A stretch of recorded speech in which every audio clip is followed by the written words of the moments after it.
Hi masters, మరియు మీకోసం ఛానల్కి స్వాగతం సుస్వాగతం. ముందుగా మన జగద్గురువైన బ్రహ్మర్షి పితామహ పత్రిజీ గారికి, మన గురుమాతకి నా ఆత్మ ప్రణామాలు మాస్టర్స్. ఓకే మాస్టర్స్, ప్రతిరోజు మన ఛానల్లోని ధ్యానం, స్వాధ్యాయం, సజ్జన సాంగత్యం జరుగుతుంది మాస్టర్స్. అలాగే జూమ్ సెక్షన్లో పాల్గొన్న మాస్టర్లకి, యూట్యూబ్లో చూస్తున్న మాస్టర్లకు కూడా ధన్యవాదాలు తెలుపుకుందాం. ఓకే మాస్టర్స్, ఈరోజు మన ఛానల్కి సీనియర్ పీరుడు మాస్టర్ గారైన గాయత్రి గారు విజయనగరం నుంచి వచ్చారు. మేడం గారిని సాదరంగా ఆహ్వానించుకుందాం. ఈరోజు మేడం చెప్పబోయే టాపిక్ వాక్క్షేత్రం మరియు త్రిగుణాలు. ఈ గొప్ప ఆత్మజ్ఞానం అందించడానికి మేడం గారికి వెల్కమ్ చెప్దాం మాస్టర్స్. నమస్తే madam, welcome madam. Madam, thank you so much అండి. ముందుగా మనందరి గురువు గారు బ్రహ్మశ్రీ పితామహ పత్రి గారికి, అలాగే స్వర్ణమాల పత్రి అమ్మకి నా ఆత్మ ప్రణామాలండి. ఎంతో అద్భుతమైన అవకాశం ఇచ్చినటువంటి సర్దా మేడం గారి కొరకు thank you so much madam for you channel. Thank you. నేను 2014లో ధ్యానంలోకి వచ్చానండి. సో అక్కడి నుంచి నన్ను నేను సెల్ఫ్ చెక్ చేసుకుంటూ, నన్ను నేను మలుచుకుంటూ, మనం ఎంత సాధన చేస్తే మన ఆత్మస్థితి ఎలా ఉంటుంది అనేది ఇంకా తెలుసుకుంటూనే ఉన్నాను. ఇంకా తెలుసుకోవాల్సిన చాలా ఉంది అని నాకు తెలుస్తుంది అనమాట. సో మనం భూమి మీద జన్మ తీసుకున్న తర్వాతను ప్రతి మానవుడు తెలుసుకోవాల్సిన విషయాలు మనల్ని మనం తెలుసుకోవడం. ఫస్ట్ మొట్టమొదటిగా మనం ఏంటి, మనం ఎక్కడి నుంచి వచ్చాము, మన స్థితి ఏంటి, అసలు మనం మానవుడిగా జన్మ తీసుకున్నామా, దివ్యాత్మగా ఉన్నామా, ఆ పరమాత్మలో ఒక అంశంగా మనం వచ్చి ఉన్నామా, ఈ దేవుడు పూజలు ఇవన్నీ కూడా మనకి ఎవరు నేర్పించారు, ఎక్కడి నుంచి వచ్చినాయి, ఇవన్నీ మా డౌట్స్ ఇవన్నీ కూడా. ఎందుకంటే మనిషిగా జన్మ తీసుకున్న తర్వాత మనందరికీ కూడా ఇవన్నీ ఉంటాయి అన్నమాట. సో మొట్టమొదటిగా మనం తెలుసుకోవాల్సింది ఏంటంటే, మనలో ఉన్నటువంటి క్షేత్రాలు ఏవైతే ఉన్నాయో, అంటే మన థాట్స్, మన ఏవైతే మాట్లాడతామో, మన భావన ప్రపంచము, మనం మాట్లాడే విధానము, అట్లనే చేష్టా క్షేత్రము, మనం చేసే పనులు, అంటే మనస వాచ కర్మన. మనసుతో చెప్పేది, మనం చెప్పేది మనసుతో ఉండేది, అట్లనే కార్యాలు ఏవైతే ఉన్నాయో, పనులు చేతలు ఏవైతే ఉన్నాయో, అవి 3 కూడా సరిగ్గా చేస్తున్నామా లేదా మనము. అంటే మనం ధ్యాన సాధన చేసిన తర్వాత కానీ, అంతకు ముందు ఉన్నప్పుడు కానీ, ధ్యానానికి ముందు మనం ఎలా లైఫ్ లీడ్ చేసాము, ధ్యానం తర్వాత ఎలా లైఫ్ లీడ్ చేసాము అనేది మనం అక్కడ సెల్ఫ్ చెక్ తెలిసిపోతుంది అనమాట. అంటే అంతకు ముందర మన భావనాక్షేత్రం ఏంటి, అక్కడ ఆలోచనలు, ఎన్ని ఆలోచనలు వచ్చినా కూడా భావనాక్షేత్రంలో అంట మనకి. అంటే మొట్టమొదటిగా మనం తెలుసుకోవాల్సింది భావనాక్షేత్రము, చేష్టాక్షేత్రం తెలుసుకున్న తర్వాతను వాక్క్షేత్రం అనమాట. ఎందుకంటే డిపెండ్స్ ఉంటుంది అనమాట ఇది. సో మనం భావనాక్షేత్రంలో మనం ఎన్ని ఆలోచించినా, ఎన్ని రకాలుగా చేసినా, అక్కడ ఏమవుతుందంటే మనకి ఆ యొక్క కర్మ పరిధి ఏదైతే ఉన్నదో మనం ఎవరికి హాని చేయము. ఎందుకంటే అక్కడ ఆలోచనలు ఉంటాయి, కేవలం అంతే. ఆలోచిస్తాము, ఆలోచించే విధానంలో ఉంటుంది. కానీ అక్కడ ఏంటి, ఒక మనిషికి కానీ ఒక దేనికి కూడా హాని చేయము. అంటే ఏ విధంగానూ చేసుకోవచ్చు అనమాట. యథా ఇచ్చేసి తథాకురు. అంటే మనం ఏ ఆలోచనలు చేసినా కూడా అక్కడ ఎవరికి ఏమి హాని జరగదు. అలానే ఈ చేష్టాక్షేత్రం కూడా ఏంటంటే, మనం చేసే పనులు ఏవైతే ఉన్నాయో, ఆ పని ద్వారా ఒకానొక స్థితి ఎలా ఉంటుందో మనకి చెప్తుందనమాట, తెలుస్తుందనమాట అక్కడ. అంటే మనం ఈ విధంగా ఉన్నామా, మనం ఈ విధంగా చేసామా పనులు, ఆ విధంగా ఎలా చేస్తే కరెక్ట్ అవుతుంది అనేది మనం తెలుసుకుంటాం అన్నమాట. సో వాక్క్షేత్రం అంటే, వాక్క్షేత్రం అంటే మన వాక్కు శుద్ధి ఎంత సత్యంగా వస్తుందో, మనం ఏం మాట్లాడుతున్నాము, మన జీసస్ క్రిస్ట్ చెప్తూ ఉంటారంట. ఏంటది, మన నోటిలోకి పోయేది కాదు, నోటి బయట ద్వారా వచ్చే దాని ద్వారానే ఎదుటి వ్యక్తికి హాని కలుగుతుంది. అంటే నువ్వు ఏదైతే బయటకి ఇస్తున్నావో ఆ మాటని ఎవరికి ఇది చేయకూడదు. అంటే సత్యమే పలకాలి, సత్య మార్గంలో ఉండాలి. సత్య మార్గాన్ని ఏంటి, ఒక జీసస్ క్రీస్తు, ఒక బుద్ధత్వం ఉన్న బుద్ధుడు, కృష్ణ పరమాత్మ, ఇవన్నీ ఏంటి, వీళ్ళందరూ చెప్పిన సత్యం ఏంటి, నువ్వు సత్య మార్గంలో ఉంటూ, సత్యాన్ని, ధర్మాన్ని ఆచరిస్తూ, సరైనటువంటి మాటలు మాట్లాడుతూ, అంటే మన వాక్కు ఏదొస్తుందో అదే అన్నమాట. అంటారు కదా, మన నోటి మాటే నుదుటి మీద రాత. నోటి నుంచి అడ్డమైన మాటలు మాట్లాడకూడదు అనమాట.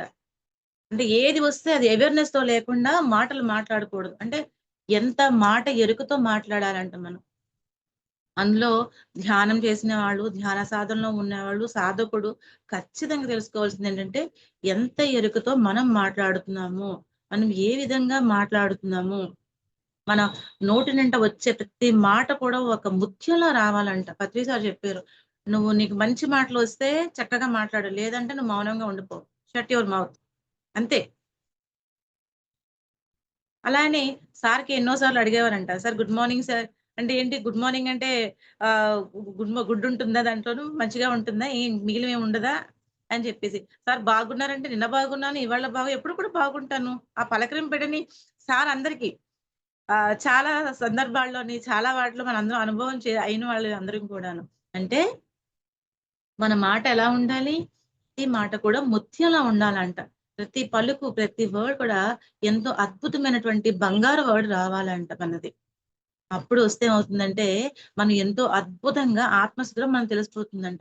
అంటే మన మాట బట్టి మనం ఏ స్థితిలో ఉన్నాము, మనం ఎలా ఉన్నామని ఎదుటి వ్యక్తి వాళ్ళు చెప్పేస్తారంట మనల్ని చూసేటప్పుడు. సో, అంటే ఎప్పుడు కూడా మనం ఏ స్థితిలో మాట్లాడుతున్నాము, ఎంత మంచి మాటలు మాట్లాడుతున్నాము, ఎటువంటి ఆలోచన చేసి, ఆలోచన ద్వారా వచ్చే మాటలు ఏ రకంగా మనం మాట్లాడుతున్నాము అని చెప్పి అక్కడ మనం తెలుసుకోవాలంట. సో, ఎంత మనకి వాక్ సిద్ధి వస్తుందో, అంత వాక్ శక్తి పెరుగుతుందనమాట మనకి. అంటే శుద్ధత్వం అన్నమాట. మన మాటలో ప్రతి మాట ఎవరైనా వచ్చి వాళ్ళు కోపంగా ఉండేటప్పుడు మనం కూడా కోపంగా మాట్లాడి, మనం కూడా ఇంకా ఫుల్ ఫోర్స్‌తో ఎళ్ళిపోతే ఇంకేమవుతుందంటే అక్కడ ఆహ్, ఈచ్ అండ్ ఎదురు ఏమవుతుందంటే అక్కడ యుద్ధమే వస్తుందనమాట. సో, ఎప్పుడు కూడా సత్యంలోని, అహింసలోని మనలో ఉన్నటువంటి ఆ యొక్క స్థితి ఎలా ఉన్నాదో, ఆత్మస్థితి ద్వారా మన వాక్కు సిద్ధి కూడా వస్తుందనమాట. శాంతత్వంతో ఎప్పుడైతే ఉంటామో, ఎప్పుడైతే ప్రేమతత్వంతో ఉంటామో, ఇవన్నీ కూడా డిపెండ్స్ అన్నమాట. వాక్కులోని మన మాట. మనం ఎన్నో సమయాల్లో మనకి మనం సెల్ఫ్ చెక్ చేసుకుంటే లోపల నుంచి ఒక వర్డ్స్ మనం మాట్లాడుతూనే ఉంటాం మనం. మనం పనులు చేస్తూనే ఉంటాం. మన ఆలోచన అలా వెళ్ళిపోతూ ఉంటాయి అలా మనకి. అలానే మన ఏదైనా మనం మాట్లాడేటప్పుడు ఎదుటి వ్యక్తికి హాని చేయకుండా, ఎదుటి వ్యక్తి కీడు కోరుకోకుండా వాడు ఎటువంటి స్థితిలో ఉంటే, వాడు ఆత్మస్థితికి తగ్గట్టుగానే వాడు ఉంటాడు అక్కడ. సో, వాళ్ళకి మనం అనుగుణంగా మన యొక్క స్థితిని మనం మార్చుకోకూడదనమాట. సో, అక్కడ మనం ఆ విషయాన్ని తెలుసుకోవాలక్కడ. అంటే ఏంటి, ఎదుటి వ్యక్తి ఎటువంటి మాటలు మాట్లాడినా, మన నోటి నుంచి వచ్చే మాట సత్యమైన మార్పు ఉండాలనమాట. సత్యవాక్కుతో ఉండాలనమాట మనం ఎప్పుడు కూడాను. ఎందుకంటే మనసా, వాచ, ఈ త్రికర్మలు అని 3 ఎవరైతే కరెక్ట్‌గా చేస్తారో వాళ్ళు సాధనలో అత్యంత అద్భుతమైన స్థితిలో ఉంటారని మనం సార్ చెప్పారు. అట్లనే మనం కూడా తెలుసుకుంటాం కూడా మనం కూడాను. ఎందుకంటే మనసుతో వచ్చినది, మాటతో వచ్చినది, అట్లనే చేతులు చేసింది. ఈ 3 ఎప్పుడైతే త్రిరత్నాలు ఎప్పుడైతే ఏకమవుతాయో అక్కడ మన స్థితి కూడా అద్భుతంగా ఉంటుందన్నమాట. అలానే మౌనం. ఈ మౌనం ద్వారా కూడా మనలో ఉన్నటువంటి ఆత్మశక్తి ద్వారా మన వాక్ శుద్ధి కూడా వస్తుంది. అంటే ఎంతవరకు మాట్లాడాలి మనం? ఎంత తీసుకోవాలి మనం? అలానే అనవసరమైన మాటలు ఎక్కడ మనం మాట్లాడుతున్నాము? అంటే మనకి వాక్ శుద్ధి రావాలంటే సార్ అంటారు మౌనం. వారానికి ఒక రోజు మౌనం ఉండండి. వారానికి ఒక రోజు నిరాహారం చేయండి. ఎందుకంటే మనకి మాట మీద అదుపొస్తుందనమాట. అంటే ఆ వాక్క్షేత్రం మీద మనకి అదుపొస్తుంది. అప్పుడు మనం ఎక్కడికెళ్ళినా మనం ఏ స్థితిలో ఉన్నా కూడా ఎదుటి వాడి స్థితి ఎలా ఉన్నా కూడా అక్కడ ఏమవుతుందంటే మన స్థితి మనకు తెలుస్తుందనమాట. మనం ఎంత వరకు మాట్లాడాలి? మనం ఏ విధంగా మాట్లాడాలి?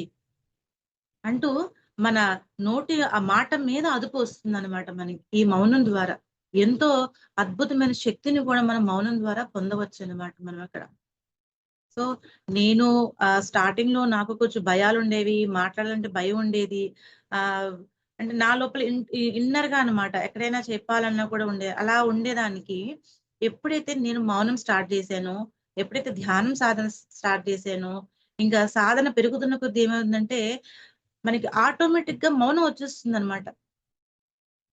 అంటే అక్కడ ఆ స్థితిలో మనం ఇంకా కూడా అనిపించదు. మనకి ఆటోమేటిక్‌గా మనలో మనకే తెలిసిపోతుంది. ఇక్కడ మనం మాట్లాడాల్సింది ఏం లేదు. జస్ట్ వినాల్సిందే మనం ఇక్కడ. ఎదుటి వాళ్ళు చెప్పింది మనం వినడమే. ఎదుటి వాళ్ళు ఏం చెప్తున్నారనేది గ్రహించడమే.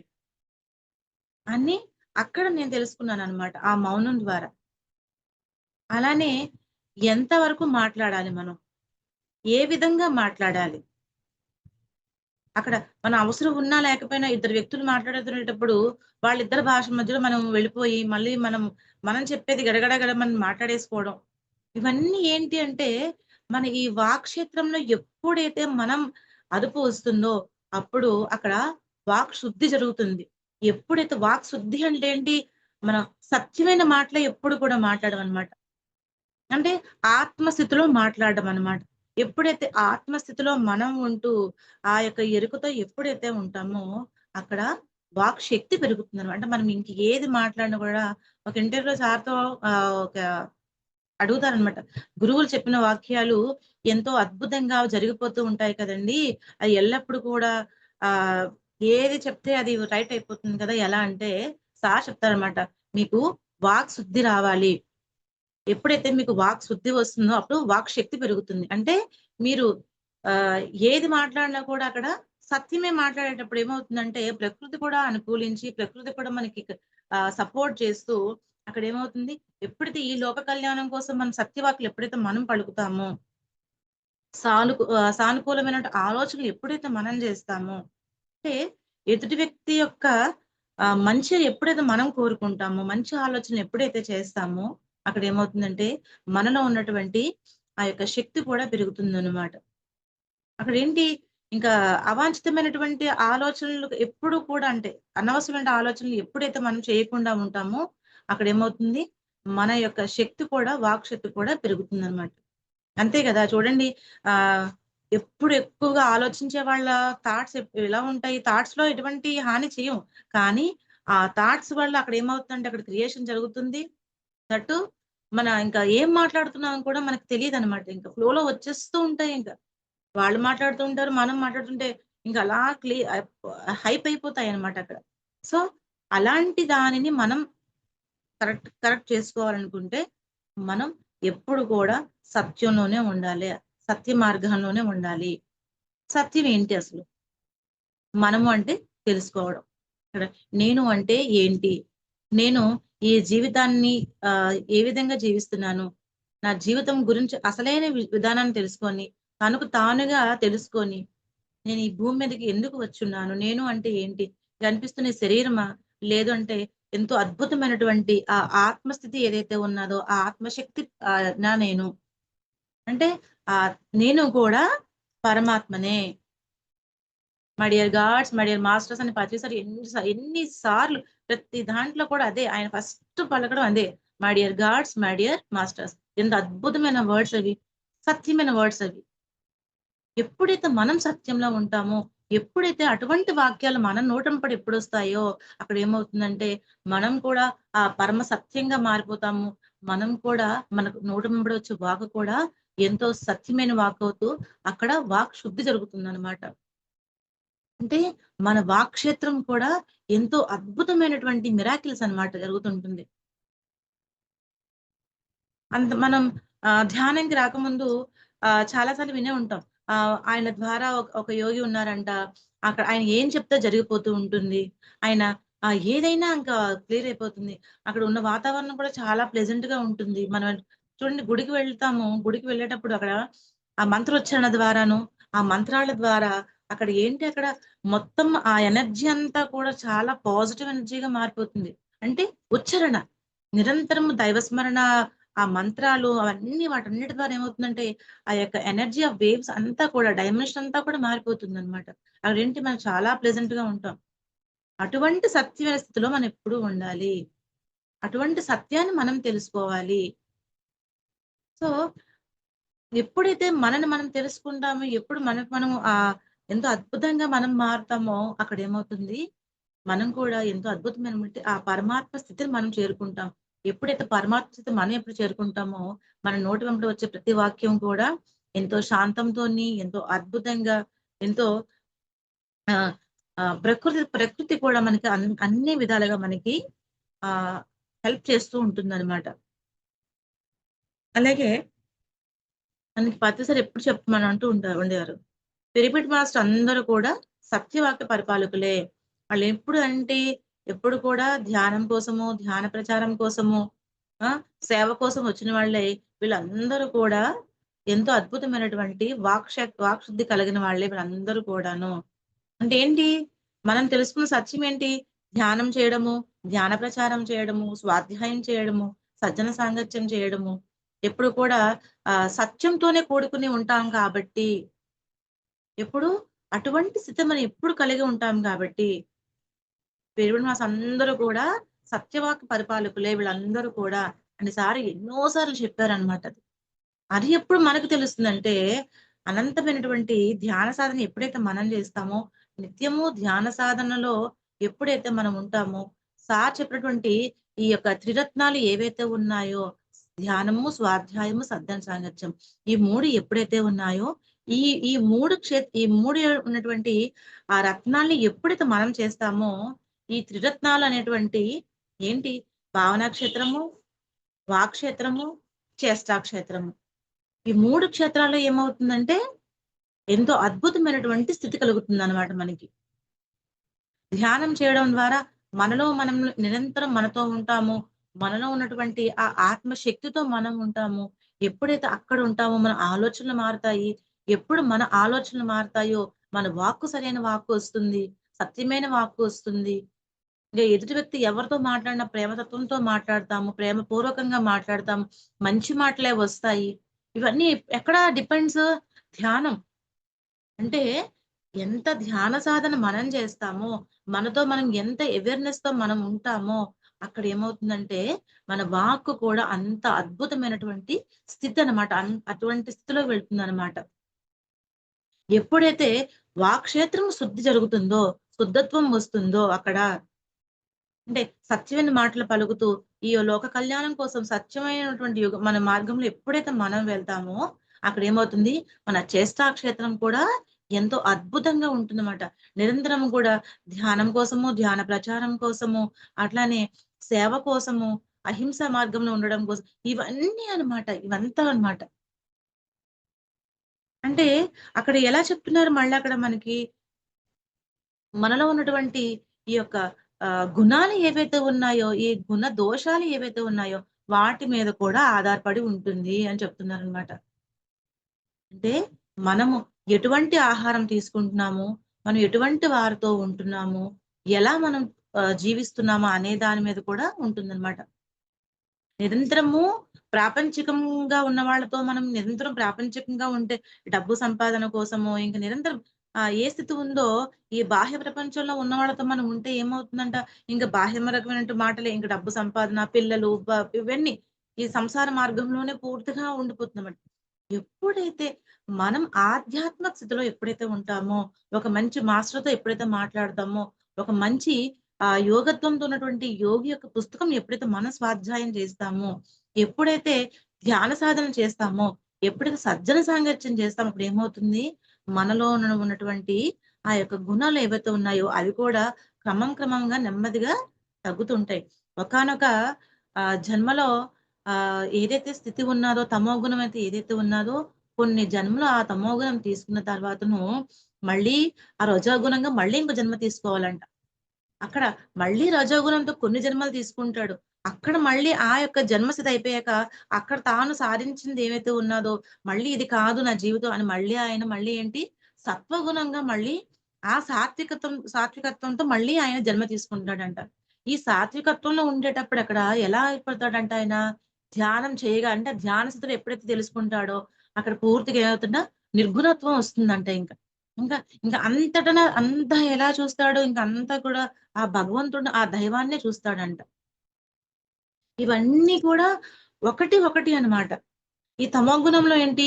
నేను, నాది, తినడము, పడుకోవడము, ఒకానొక బద్ధకత్వంతో ఉండడము, అలానే స్థితి ఎలా ఉంటుందంటే, ఒక ఎద్దు అవతారం ఎలా ఉంటుందో తనకేంటి, ఎప్పుడు కూడా ఆ దున్నపోతు ఆ ఎద్దు ఎలా ఉంటుందంటే, ఇంక చాకిరీ చేయడము, ఇంక అలా ఇంక మరి దానికింకా బాహ్య ప్రపంచమే తప్ప, ఇంక వేరే ప్రపంచం ఉండదనమాట అక్కడ దానికి. అలా మన కొన్ని జన్మలు అక్కడ ఆ స్థితిలోని కొన్ని జన్మలు అలా అయిపోతూ ఉంటాయంట. అక్కడ అయిపోయిన తర్వాత రజోగుణం. నేను, అహంకారం, నాకేంటి, నాకు అంతా సాధ్యమవుతుంది, నేనేమైనా చేయగలను, పక్కవాడు ఏం చెప్పినా వినకుండా ఉండడము, నా నాదే అనే ఒక ఆహ్, హ్మ్. పక్కవాడి మీద ఎటువంటి స్వభావం వస్తుందంట, వాడిని అణిచే ప్రవృత్తంట. అంటే పొలిటీషియన్స్ అట్లాగే ఏ స్థితి ఉంటుందో అంటే ఇంక కమాండింగ్ అన్నమాట అంతా కూడానక్కడ. ఆ స్థితి ఉంటుందంట. అంటే ఏంటి, ఇంక పూర్తిగా బాహ్యమైనటువంటి స్థితి ఉంటుంది. ఇంక తనను తాను తెలుసుకోవడానికి అక్కడ ఏమి ఉండదనమాట. ఎప్పుడైతే ఈ సత్వగుణం వస్తుందో, ఈ సత్వగుణంలో ఏముంటుందంట, భక్తి, పూజలు, సంగీతం, పాటలు, ఆటలు, ఈ యొక్క స్థితి ఉంటుందంట సత్వగుణంలో కూడా ఎప్పుడు. అక్కడ భగవంతుడిని తెలుసుకోవడానికి ప్రయత్నం చేస్తామంట. అరే! భగవంతుడున్నాడు. ఆయన ద్వారా మనం నడుస్తున్నాము అని పూజలు ఎక్కువ చేస్తాము. భక్తి ఎక్కువ ఉంటుంది. అలానే ఆటలతో ఆడుతుంటాం, పాటలు పాడుకుంటాం, సంగీతాలు అన్ని ఆ యొక్క స్థితిలో ఉంటూ ఉంటామంట. అంటే అక్కడ సాత్వికంగా ఉంటామనమాట మనం. ఎదుటి వ్యక్తిని ఎవరిని కూడా హాని చేసేటటువంటి ఆ యొక్క బుద్ధి ఉండదనమాట. ఎందుకంటే భగవతత్వంతో ఎప్పుడైతే మనం అనుసంధానం అవుతామో అక్కడ ఏమవుతుందంటే, మనం ఉన్నటువంటి ఆ గుణం కూడా నెమ్మదిగా, నెమ్మదిగా ఆ యొక్క స్థితి మారుతూ ఉంటుందనమాట అక్కడ. సో, ఎప్పుడైతే ఆ స్థితి మారుతుందో అక్కడ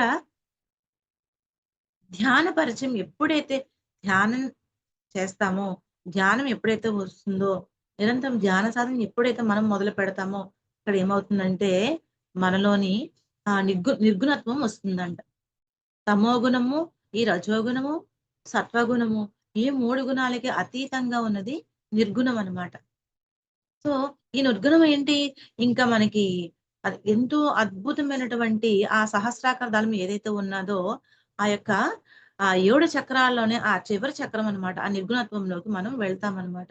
అంటే ఏంటి అక్కడ ధ్యానం చేయడము, ధ్యాన ప్రచారం చేయడము, ధ్యానం సేవ చేయడము, అహింసా మార్గంలో ఉండడము. అంటే ఇవన్నీ కూడా ఈ యొక్క స్థితి అన్నీ కూడా ఎలా ఉంటుందంటే, పూర్తిగా మారిపోతుందంట మనకక్కడ. ఆ యొక్క స్థితి ఎప్పుడైతే మనం చేసుకుంటాం. అక్కడేంటి నో జడ్జిమెంట్ అన్నమాట. అక్కడ ఇంకా జడ్జిమెంట్స్ చేయడానికి ఏం ఉండదన్నమాట ఇంక. ఒకటే తత్వం అన్నమాట. అంటే ఏకత్వంతోనే ఉంటామన్నమాట అక్కడ మనం. సో, అటువంటి స్థితి ఎప్పుడైతే వస్తుందో మనలోనక్కడ వాక్ శుద్ధి పెరుగుతుంది. వాక్ శక్తి మనకి పెరుగుతుంది. ఇదంతా కూడా మనలో ఉన్నటువంటి అంతర్గుణాలు ఏవైతే ఉన్నాయో దాని విధంగానే మన కార్యక్రమాలు కూడా ఉంటాయంట. అంటే మనలో ఉన్నటువంటి అంతర్గుణాలు ఎలా ఉంటాయి? ఏ విధంగా ఉంటాయో, ఆ విధంగానే మన స్థితులు ఉంటాయంట. మనం చేసే పనులు ఉంటాయంట.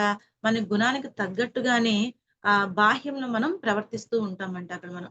అంటే ఈ తమో గుణంలోని ఎప్పుడు కూడా ఆ యొక్క స్థితి ఏంటి? తినడము, పడుకోవడము ఇంక వేరే స్థితి ఏది ఉండదనమాట. అటువంటి స్థితిలోనే ఉంటుందనమాట ఆత్మ. ఇంక దానికి ఇంకా తెలీదనమాట దానికక్కడ. అలానే ఆ రజోగుణం ఉన్నటువంటి అహంకార తత్వం ఏదైతే ఉన్నాదో, తాను ఏ స్థితిలో ఉన్నాడో అటువంటి స్థితి గతులు మాత్రమే ఉంటాయి. అటువంటి పరిస్థితిలోనే ఆ యొక్క ఆత్మ సంచరిస్తూ ఉంటుందంట. ఎప్పుడైతే ఈ యొక్క సత్వగుణంలో ఎప్పుడైతే ఉంటాడో, దానికి తగ్గట్టుగానే అహింసా మార్గంలో ఉంటాము. అలానే భక్తి మార్గంలో ఉంటాము. సత్య మార్గం తెలుసుకుంటాం అక్కడ. అదేంటి మన సత్య మార్గంగా తెలుసుకుంటామనమాట అక్కడ. ఎప్పుడైతే ఈ యొక్క మార్గాలను ఎప్పుడైతే అంటే అక్కడ దైవం ఉన్నాడు అని ఆయన్ని మనం ఆహ్, ఆహ్, ఆయన్ని తెలుసుకోవడానికి ప్రయత్నాలు చేస్తామంట. ఉన్నాడు, ఈ యొక్క స్థితి ఉంది అని. ఎప్పుడైతే ఆ సత్వగుణం కూడా పూర్తిగా ఎప్పుడైతే మనం ఆ నిర్గుణంలోకి వెళ్తామో అక్కడేంటి అంతా మనమే, ఏకత్వమే ఉంది అక్కడ. పరమాత్మయే మనమే ఒక పరమాత్మగా ఉన్నాము. మనలోనే ఆ పరమాత్మ ఉన్నాడు. ఎక్కడో లేడు. ఏ ఏ గుడిలోని ఏ యొక్క ఇస్తులు ఎక్కడ కాదు. మనం ఉన్నటువంటి ఆత్మ చైతన్య స్థితే అని చెప్పి అక్కడ మనం తెలుసుకుంటామనమాట నిర్గుణంలోననమాట. అంటే అక్కడ ఇంకేముంటుంది ఇంకా పూర్తిగా ఎటువంటి స్థితి ఉండదనమాట అక్కడ. అంటే ఇంక సాధన చేయగా చేయగా ఏమవుతుందంటే అక్కడ మనం ఈ యొక్క శ్వాసాహారాన్ని మనం శ్వాసని ఆహారంగా తీసుకుంటామంట కొన్ని కొన్ని ఈ యొక్క సత్వగుణంలో నుండి జన్మలయిపోగా ఎప్పుడైతే నిర్గుణంలోకి మనం ఎప్పుడైతే అడుగు పెడతామో అక్కడ ధ్యాన ఏదైతే ఉన్నదో శ్వాసాహారం ఏదైతే ఉన్నదో, ఆ శ్వాసనే ఆహారంగా తీసుకుంటామండి అక్కడ మనం. చూడండి సారు కొన్ని చాలా సార్లు చెప్పారు. ఏంటి ఇప్పుడు ఈ ఉన్న క్షణంలోని, ఈ వర్తమానంలో ఇప్పుడున్న క్షణంలో ఈ భూమండలం మీద 10,000 మంది యోగులు ఎటువంటి ఆహారం తీసుకోకుండా కేవలము శ్వాసాహారంతోనే ఈ భూమి మీద ఉన్నారు, జీవించి ఉన్నారని సార్ ఎన్నో సార్లు చెప్పారనమాట. ఎన్నో ఇంటర్వ్యూస్ చెప్పారు.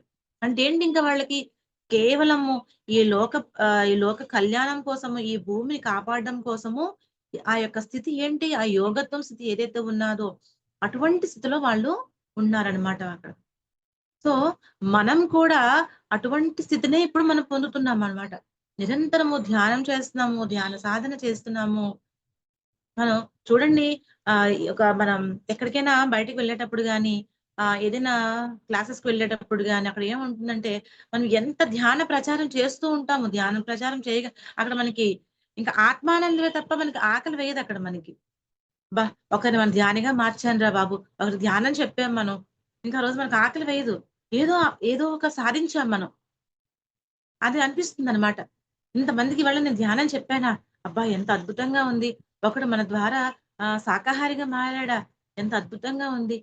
అంటే ఏంటి, అక్కడ మన ఈ యొక్క శరీరానికి ఇంక తిండి అవసరం లేదనమాట. భోజనం అవసరం లేదనమాట అక్కడ. అంటే ఏంటి అక్కడ ధ్యానాహారం. అంటే అక్కడ మన శ్వాసనే తీసుకుంటున్నాం గాబట్టి అక్కడ ఇంక మనకది అక్కడ భోజనం కూడా అవసరం లేదు. అంటే ఆ స్థితిని కూడా మనం తెలుసుకోవాలనమాట. అంటే గ్రాడ్యువల్‌గా ఏమవుతుంది, ఎప్పుడైతే ఈ యొక్క గుణగుణాలు బట్టి మారుతూ ఉంటుందో, ఎప్పుడైతే మనం ఎప్పుడైతే ఈ బుద్ధితో మనం ఎప్పుడైతే ఉంటామో, అక్కడ కాకుండా దాన్ని బట్టి ఆహ్, మన స్థితి కూడా మారుతుంది. అలానే ఎప్పుడు కూడా బుద్ధి రహిత ఆలోచనలతోనే మనం ఉండాలి. ఎప్పుడైతే అటువంటి స్థితిలో ఉంటామో, వాక్‌లో మనము సర్వ స్వతంత్రులం కావంట. ఏంటి వాక్‌లో సరస్వతంతులం కాము. మనం నోటికి ఏ మాట వస్తే ఆ మాట ఇచ్చగా మనం మాట్లాడకూడదు. భావన ప్రపంచంలో ఏంటి, మనం ఏవైనా ఆలోచనలు చేయొచ్చు. ఎలాగైనా ఉండొచ్చు. ఎందుకంటే భావనలో ఏంటి, మనలో ఉన్నటువంటి ఆ యొక్క ఆలోచన స్థితిలోని ఎదుటి వ్యక్తికి హాని జరగదు. వాక్క్షేత్రంలో ఏంటి, ఒకానొక మాట మాట్లాడడం ద్వారా వాళ్ళ యొక్క కర్మను కూడా మనం తీసుకుంటామంట మనం. అక్కడ చెప్తున్నారనమాట. ఏంటి అంటే, మనం ఏవైతే మాటలు మాట్లాడుతున్నామో, ఏదైతే మంచిగా మాట్లాడుతున్నామో, ఆ స్థితిలో కాకుండా, ఎప్పుడు కూడా ఎదుటి వ్యక్తి యొక్క గుణాలను గురించి మాట్లాడుతూ, వాడి యొక్క అంటే మన వాక్కు కూడా ఎప్పుడైతే దోషరహితంగా ఉంటుందో, వాడి యొక్క కర్మలు కూడా మనం తీసుకుంటాము. వాడిని కూడా మనం చేస్తాము. వాడి కర్మలో మనం చెయ్యి పెడితే, మనం కూడా కర్మలు అనుభవిస్తాము.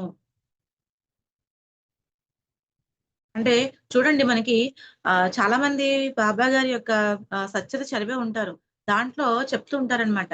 ఏంటి అంటే, ఒకానొక వరాహము ఆహ్, ఆ అశుద్ధాన్ని తీసుకున్నప్పుడు అది కేవలం ఏం తీసుకుంటుంది, అక్కడ ఉన్న అశుద్ధాన్ని పూర్తిగా తీసుకొని, అక్కడ ఉన్న చుట్టూ ఉన్నటువంటి ప్లేస్ అంతటిని కూడా శుద్ధి చేస్తుందనమాట. అలాగా మన వాక్కు కూడా ఎదుటి వ్యక్తి యొక్క దోషాలను మనం మాట్లాడితే మనం ఏంటంట, ఆ వరాహం ఏదైతే ఉన్నాదో అటువంటి యొక్క అక్కడేంటి అది క్లీన్ చేస్తుంది పరిస్థితులన్నిటిని కూడాను. అంటే వాడి యొక్క కర్మలన్నీ కూడా ఇంక పోతున్నట్టే అన్నమాట అక్కడ. ఒక వ్యక్తి కోసం గాని, ఒక దీని కోసం గాని మనం తీసుకొని మనం వాళ్ళ గురించి నెగెటివ్‌గా మాట్లాడినా, వాళ్ళ వెనక మనం మాట్లాడుకున్నా అదేంటంట, వాళ్ళ యొక్క కర్మలు కూడా మనం తీసుకొని మనకున్నది కాకుండా ఇంకా కొన్ని యాడ్ చేసుకున్నట్టు అవుతుందంట. సో, అందుకే మాట చాలా జాగ్రత్తగా మాట్లాడాలి. చాలా ఎరుకుతో మాట్లాడాలి. ఎదుటి వ్యక్తితో మాట్లాడేటప్పుడు మంచి మాటలే మాట్లాడాలి. ఏది పడితే అది మాట్లాడకూడదు. ఒకరి కర్మలను మనం ఎప్పుడూ కూడా సరిచేయలేము. ఒకరి కర్మను మనం ఎప్పుడైతే సరిచేయలేమో అక్కడ ఏంటి అక్కడ ఇంకా ఎవరి కర్మకి వాళ్ళే బదులు కానీ, వాళ్ళ కర్మలు మనం సరిచేయలేము. అట్లానే వాక్క్షేత్రంలో ఎవరైతే కరెక్ట్‌గా ఉంటారో, శాస్త్రీయంగా ఉంటారో, సత్యాన్ని ఎవరైతే ఉన్నది ఉన్నట్టుగా ఎవరైతే చెప్తారో, వాళ్ళెప్పుడు కూడా సత్య మార్గంలోనే ఉంటారు. వాళ్ళు చెప్పే వాక్కు ప్రతీది కూడా సత్యమైన వాక్కై ఉంటుందంట. అంటే ఎందుకంటే వాళ్ళు చెప్పేది ప్రతీది కూడా శాస్త్రీయంగా ఉంటుంది. అంటే వాళ్ళు ఆచరిస్తారు. ఆచరించిందే వాళ్ళు చెబుతారనమాట. ఎప్పుడైతే ఆచరించి చెప్పింది ఎప్పుడైతే ఉంటుందో అక్కడ యద్భావం తద్భవతి. ఆ భావంతో వాళ్ళు మంచిగా కలుపుతారు కాబట్టి, అటువంటి భావాలే ఉంటాయి కాబట్టి, అటువంటి వాక్కు వస్తుంది కాబట్టి అక్కడ ఏమవుతుందంటే, వాళ్ళు చెప్పిన ప్రతీది కూడా సత్యమే అవుతుంది. అక్కడ ప్రకృతి కూడా, ఈ విశ్వం కూడా వాళ్ళకి ఎప్పుడు కూడా అండగా ఉంటుంది. వాళ్ళు చేసే ప్రతి పనిలో కూడా ఎంతో అద్భుతమైనటువంటి ఏదైతే పరిమితి ఉందో, ఆ పరిమితికి మించి కూడా అన్నమాట. ఎంతో అద్భుతంగా మనకి చేస్తుందంట అక్కడ. సో, అందుకనే మనం ఈ 3 క్షేత్రాలు ఏవైతే ఉన్నాయో, ఈ 3 క్షేత్రాల్ని మొట్టమొదట ఈ యొక్క క్షేత్రాలను సరిచేసుకుంటూ, మనల్ని మనం సెల్ఫ్ చెక్ చేసుకుంటూ, మనల్ని మనం పూర్తిగా అన్నమాట స్వాధ్యాయం చేసుకుంటూ ఉండాలన్నమాట మనం ఎప్పుడు కూడాను. స్వాధ్యాయం అంటే ఎంతో మంది యోగులు పుస్తకాలు చదువుకుంటూ ఉంటాం. అలానే మనల్ని మనం కూడా చదువుకోవాలంట ఎప్పుడు కూడాను. నేను ముందు ఎలా ఉన్నానో, ఇప్పుడు ఎలా ఉంటున్నాను? ముందు నా స్థితి ఎలా ఉన్నది? ఇప్పుడు స్థితి ఎలా ఉంది? నేను చేస్తుంది సత్యమైన మార్గంలో నేనున్నానా?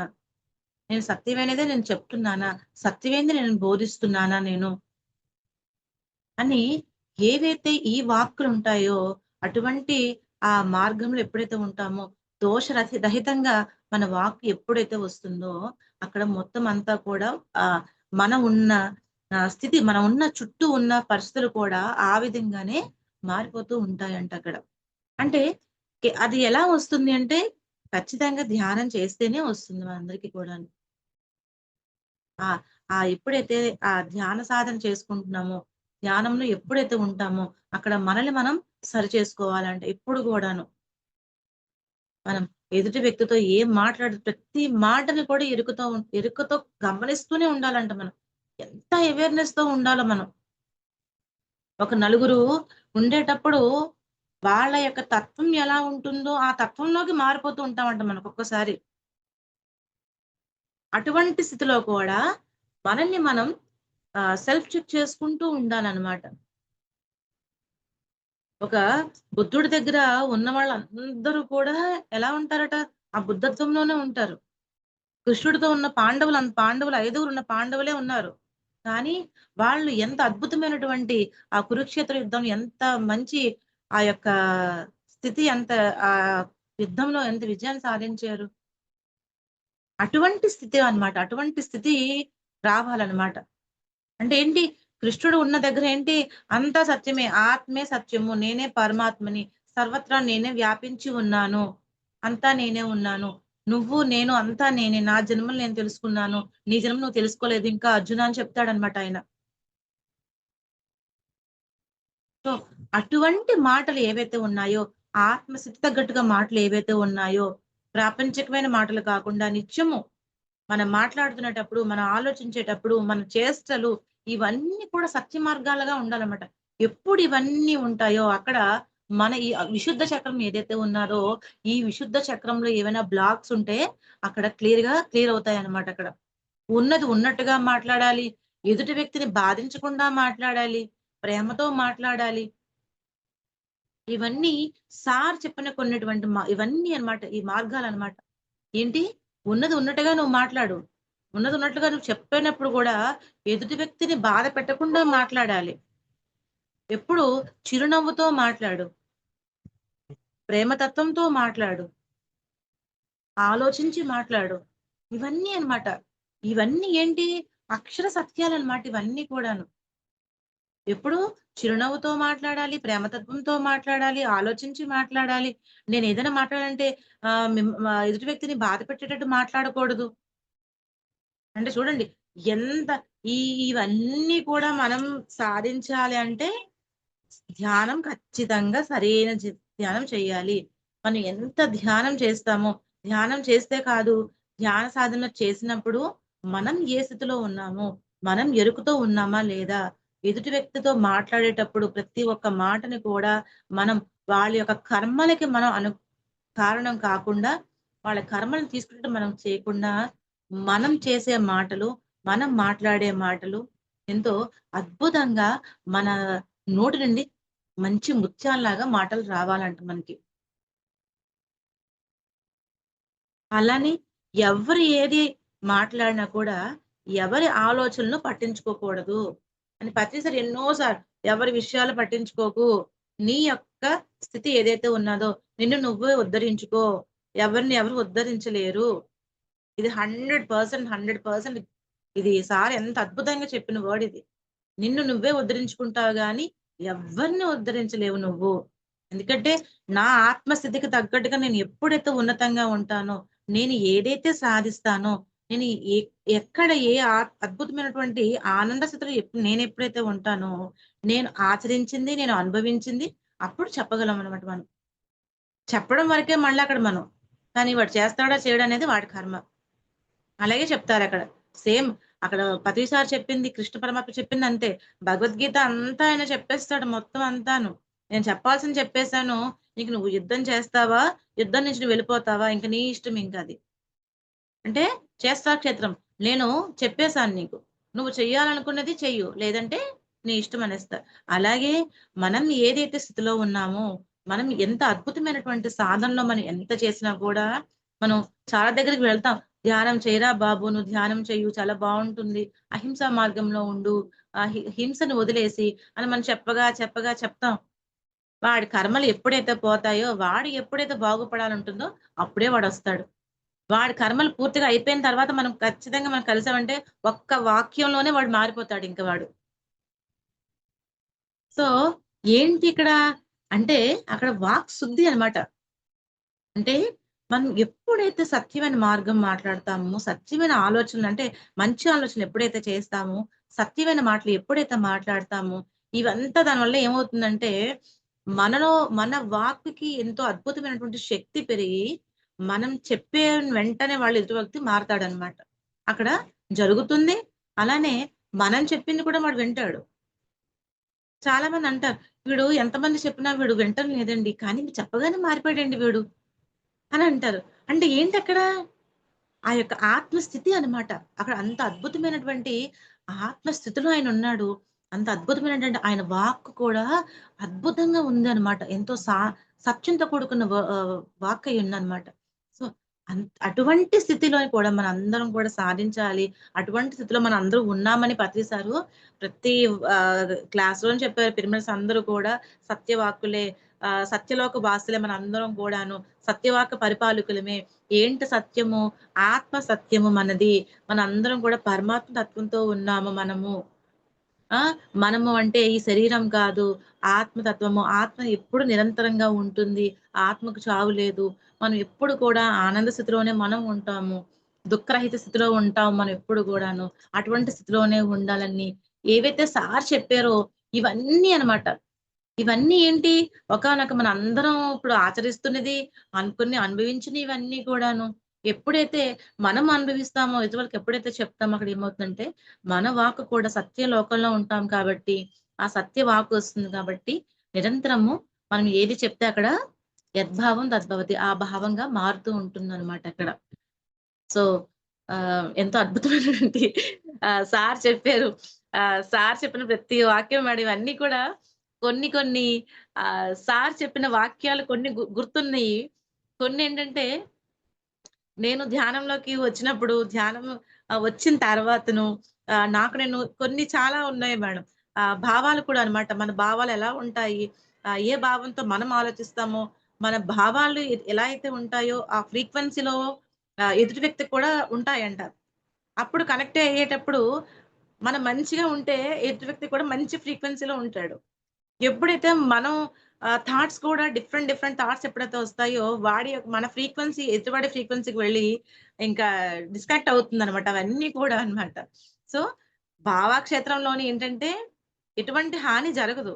కానీ వాక్‌క్షేత్రంలో మాత్రం ఖచ్చితంగా వాడి కర్మలు తీసుకున్నట్టే ఉంటుందనమాట. ఎందుకంటే మనం చేసేది ఏదైతే మంచి మార్గం ఉందో అటువంటి మార్గంలోనే ఉండాలి గానీ, సత్య మార్గంలో ఉండాలి. ఎటువంటి గుణదోషాల్ని ఎదుటి వ్యక్తిది ఎప్పుడు చేయకూడదు. ఎటువంటి జడ్జ్‌మెంట్ చేయకూడదు. ఎటువంటి కామెంట్ చేయకూడదు. నో జడ్జ్‌మెంట్, నో కామెంట్ అని చెప్పారు పత్రి సార్.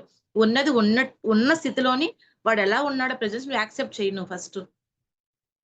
సో, వాడిలా ఉన్నాడు, అలా ఉన్నాడనుకుంటే ఇంక వాడిని నువ్వు తీసుకున్నట్టే నువ్వంతా కూడాను. సో, వాడి స్థితికి, వాడి ఆత్మస్థితికి వాళ్ళెలా ఉంటారో అలాగే ఉంటారు. సో, నా యొక్క స్థితి ఏంటి? ఎంతో ధ్యాన స్థితి, ఎంతో అద్భుతమైనటువంటి ఆ స్థితిని నువ్వెప్పుడైతే అనుభవిస్తావో, నీ యొక్క దాన్ని బట్టి వాడు కూడా మారతాడు. వాడు కొన్ని జన్మలకు మారొచ్చు, లేదంటే వెంటనే మారొచ్చు. ఈ యొక్క అని పత్రి సార్ చెప్పారు madam. Thank you madam. Thank you madam, thank you so much madam. For you మీకోసం మన ఛానల్కి వచ్చి ఎంతో గొప్ప ఆత్మజ్ఞానం అందించిన మాస్టర్లందరికీ, గాయత్రి గారికి, విజయ మేడం గారికి ధన్యవాదాలు తెలుపుకుందాం మాస్టర్స్. మాస్టర్స్ ప్రతినిత్యం ఎరుకతోటి ధ్యానం, స్వాధ్యాయం, సజ్జన సాంగత్యం చేద్దాం మాస్టర్స్. అందరి చేత చేయిద్దాం మాస్టర్స్. వైజాగ్కి మెగా పిరమిడ్ రావాలని పరమ గురువుల కోరిక, పత్రి గారి కోరిక, పత్రి మేడం కోరిక మాస్టర్స్. మనం అందరం సంకల్ప జ్ఞానం చేసి వైజాగ్కి మెగా పిరమిడ్ వచ్చేలా చేద్దాం masters. Thank you masters. Thank you.